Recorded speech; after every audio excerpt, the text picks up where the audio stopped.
Hello, everyone. My name is Kaitlin Solomon. I'm 20 years old. I know I look much younger, but my family says I'll be grateful for it one day. My testimony is quite a vulnerable one, and I've never given my testimony in person to such a large group of people before, so this is quite nerve-wracking, but my hope for today is just that this share reaches one person that may be going through what I went through and know that there is a way out. So I grew up calling myself a Christian, but it was far more of an arbitrary label rather than a lifestyle. I would occasionally pray, but I'd only been to church about once or twice in my whole life. I never read the Bible, and I didn't have an actual relationship with Jesus. I've been through a lot in my life already by a very young age. My personality has always been marked by my perfectionistic tendencies and the fact that I expect far too much from myself in all aspects of life. I'm extremely hard on myself and always want to control everything. I want to make it clear that this need for control never came from a place of vanity. So, I've had anxiety since the age of 4. I know, that's quite insane. But as I grew up, life became even more stressful, more complicated, and more out of control. In the span of a year, at the age of 14, I lost a lot in my life, a lot of people and things I cared deeply for. I'd also been friends with someone for almost 2 years who would tell me every single day that I was useless and that without her, I would be nothing. I know this sounds silly, but when you hear these words almost every day, it does start to brainwash you, and you actually start to believe it. At the end of 2018, I decided to start dieting very intensely. I wasn't happy with the way my body was looking, and I thought maybe if I could control what I looked like and what I was eating, then I would be happier, and that I would feel more in control and more at peace. Here's a little spoiler. That didn't really work out so well. Instead of gaining control of my life, I actually completely lost it. Within a few months of my intense dieting, I developed anorexia nervosa. Eating disorders are a very complex mental illness and are terribly misunderstood. They are a mental illness caused by a chemical imbalance in your brain and is far much more than simply just not eating. Anorexia is a deep-rooted, intense fear of eating and gaining weight. Eating and gaining even 100 grams becomes a literal phobia. If I can put it this way, someone with anorexia feels the same way towards eating a slice of toast with butter on it as they do if they were to stand on the edge of a cliff. For a few years, I battled with anorexia, and every day it just became worse and worse. The voices in my head became louder and louder, and my life became the reflection of what my body was: empty, dark, broken, and very small. I completely lost the girl I once was. Every day, I would wake up and want the day to be over because I couldn't bear the noises in my head that would haunt me every second of every day. I almost passed away. My liver almost collapsed because it was eating itself. I broke my family apart. I almost lost my relationship with my dad and my brother, and my parents went through an incredibly rough time because of the constant fighting in the house because of my illness. My parents were a constant wreck, and my mom couldn't sleep properly for months in fear that when she woke up, her daughter wouldn't be alive. I became plagued with depression, and some days I didn't care if I were to disappear.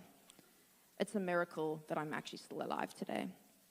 Eventually, I got admitted into a clinic where I spent 3 whole months. It was an incredibly difficult time, and I was only allowed 1 hour long phone call with my parents per week. Because I was underweight, so underweight, I was put on something called couch rest, which meant that I wasn't allowed to get off the couch to even walk around for 10 weeks. I wasn't allowed to use the bathroom or even shower without nurse supervision in fear of me acting out. In the clinic, we learned about something called a higher power.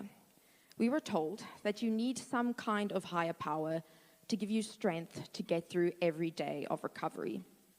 By definition, this higher power is something that is higher and greater than you are. By this point in my life, I had strayed very far away from God, and I wasn't sure if He was my higher power. So I spent almost a year searching for what this higher power could possibly be. Then, when I was in matric, my beautiful and amazing friend Kaitlin, she convinced me to get into reading the Bible again, and maybe even attend a church service. Crazy. So one day, I decided to open up my Bible on a random page and read the very first verse that my eyes landed on. And this is the verse I was given. John 1, verse 30. He is the one I was talking about when I said, "A man is coming after me who is far greater than I am." And from that moment onwards, I began forming a deeper relationship with God and was blessed with many, many awesome signs from Him, proving to me that He was with me. I wish I could go into detail, but then we'd be here forever. Since I let God into my life, He blessed me with the strength to surrender and find my purpose in something greater than the number on the scale or the number of calories I was consuming per day. God blessed me with an amazing team of professionals who guided me and helped me to reach a healthy weight and learn to love food and life again. Not only has my body healed, but so has my life. I'm the happiest I've been in so many years, and I have so much energy and gratitude. My family relationships and friendships have healed, and I'm able to travel, laugh, and live life again with those around me whom I love. I've become a woman who I actually quite like now, and not to sound cocky, but nowadays, sometimes I think I'm pretty cool. My recovery journey has been far from perfect, and I really don't want anyone to think that I don't have my days where I struggle, because I definitely do. Often I think, I'm a Christian, why do I still struggle with this? And people have asked me, and may ask you the same thing, if God saved you, then why didn't He just completely take your illness away? I have 2 points for this. Firstly, when I have my days where I do struggle, and the evil voice in my head is trying to convince me that I may be happier if I just lost a little weight or ate a little less. Those are the days where my faith is really tested, and I need to go back and ask God again for the strength to surrender. It's God's way of reminding me that I can't do this on my own, and I will need His strength for as long as I live. My second and last point refers to the Lord's Prayer. In the Lord's Prayer, we pray, "Lead us not into temptation, but deliver us from evil." One day, a few months ago, I looked deeper into what deliver us from evil actually means. And I found this. The idea behind the word deliver is not the deliverance from the presence of something, but rather from the power of something.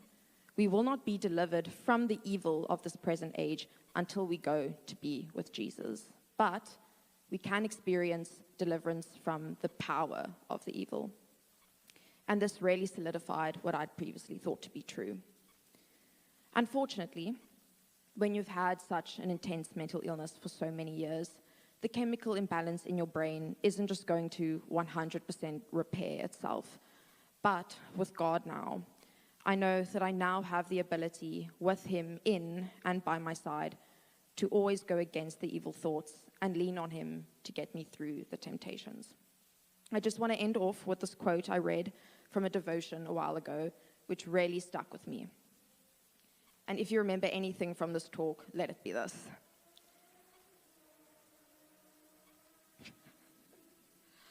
Although the challenge is great, the power behind me is far greater than the challenge ahead. Thank you.